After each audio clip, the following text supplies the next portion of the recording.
শুকনা বড়ইয়ের অসম্ভব মজাদার এই আচারের রেসিপিটি আজকে আপনাদের সাথে শেয়ার করব। একদমই মিস করবেন না, যেহেতু বড়ইর সিজন চলে গেছে। অবশ্যই যারা যারা শুকনা বড়ই রেখে দিয়েছেন তারা এইভাবে আচারটা তৈরি করে নেবেন, সারা বছর সংরক্ষণ করে রেখে দিতে পারেন।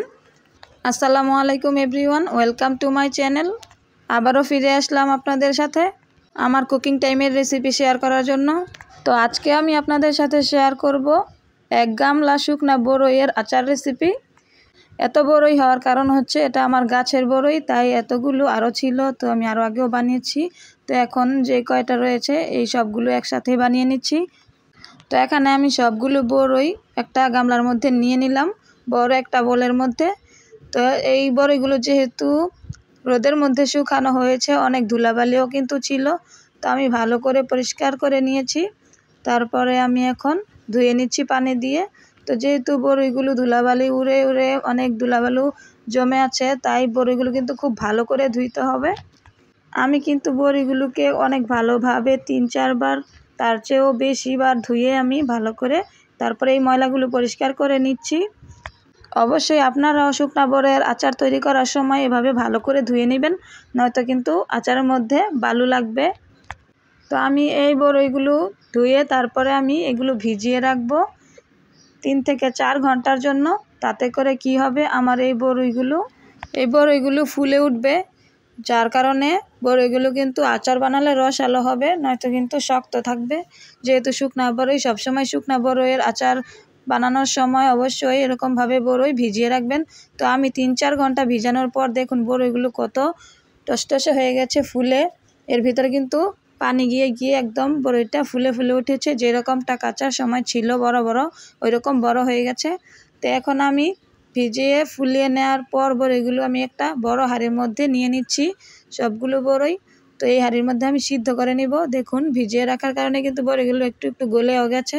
দেখুন আমি কত বড় পাতিলের মধ্যে বড়িগুলো বসাচ্ছি, যেহেতু আমি এখানে অনেকগুলো বড়ই নিয়েছি।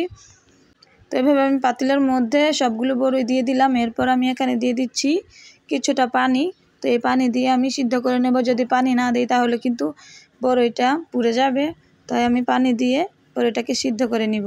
তো আমি এখন ঢাকনা দিয়ে ঢেকে চুলার আঁচটা দিয়ে দিলাম। তারপর আমি একটু পর ঢাকনা খুলে দেখলাম যে বলক উঠে গেছে।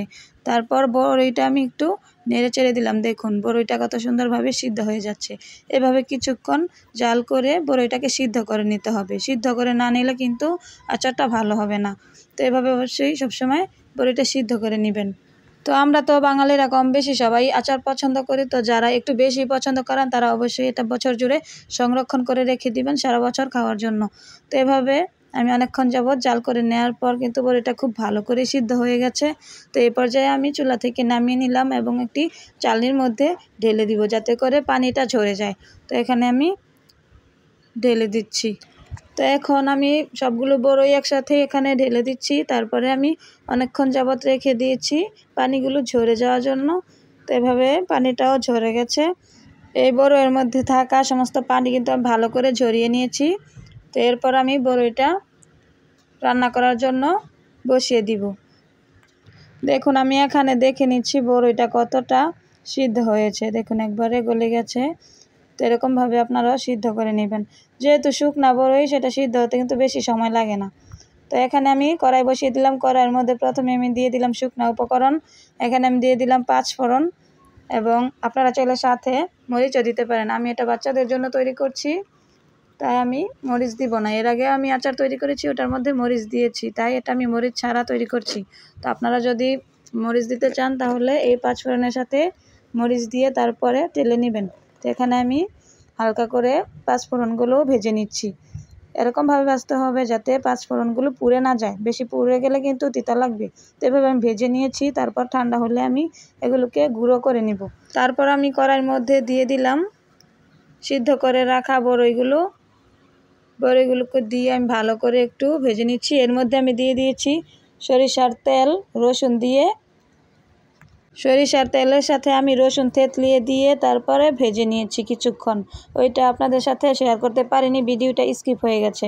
তো এখানে আমি সরিষার তেল দিয়ে 1 কাপ পরিমাণ সরিষার তেল দিয়েছি এবং 3-4টা রসুন থেতলিয়ে তারপর আমি সরিষার তেলের সাথে রসুন ভালো করে ভেজে তারপর আমি বড়ইটা এর মধ্যে কিছুক্ষণ ভেজে নিয়েছি। তারপর এখানে আমি দিয়ে দিচ্ছি আধা কেজি পরিমাণ গুড়। তো এখানে গুড়টা দিয়ে দিয়েছি, গুড়টা ভালো করে নেড়ে চেড়ে নিচ্ছি। তারপর গুড়টা আস্তে আস্তে গলে যাচ্ছে, তো এভাবে গুড়টা দিয়েও কিছুক্ষণ নেড়ে চেড়ে নিচ্ছি। তো এখানে চাইলে আপনারা চিনিও ব্যবহার করতে পারেন, এটা আপনাদের ইচ্ছে অনুযায়ী।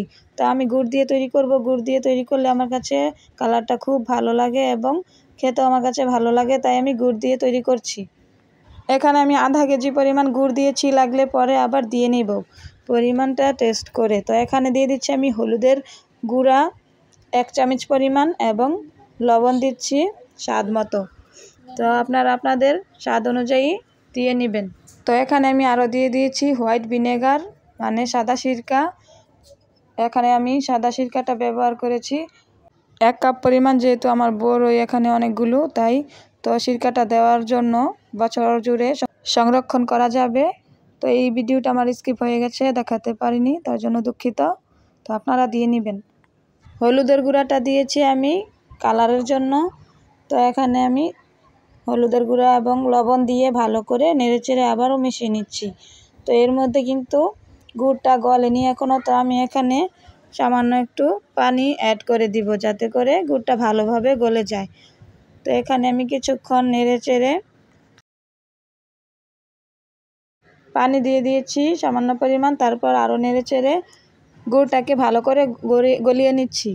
তো এভাবে দেখুন গলানো হয়ে গেলে আচারটা কিন্তু বেশ সুন্দর একটি কালার চলে এসেছে, আচারটা কিন্তু একদম হয়ে এসেছে। তো এখন আর একটু জাল করে আমি এর মধ্যে গুঁড়ো করে রাখা 5 ফোড়নগুলো দিয়ে আমি নামিয়ে নিব। তো এইভাবে হয়ে গেল আমার বড়ইয়ের আচার, একদম সহজ এবং অল্প সময়ে। তো এখন আমি গুঁড়ো করে রাখা 5 ফোড়নগুলো দিয়ে নিচ্ছি। তো এখন কিন্তু আমার আচারটা সম্পূর্ণ রেডি, এখন শুধু পরিবেশনের পালা। তো আচারটা কিন্তু দারুণ হয়েছে খেতে। তো আপনারাও এভাবে ট্রাই করে দেখবেন। ভিডিওটি ভালো লাগলে লাইক করতে ভুলবেন না এবং এরকম আরও ভিডিও পেতে হলে চ্যানেলটি সাবস্ক্রাইব করবেন। অবশ্যই কমেন্ট করবেন আচারটি কেমন হয়েছে।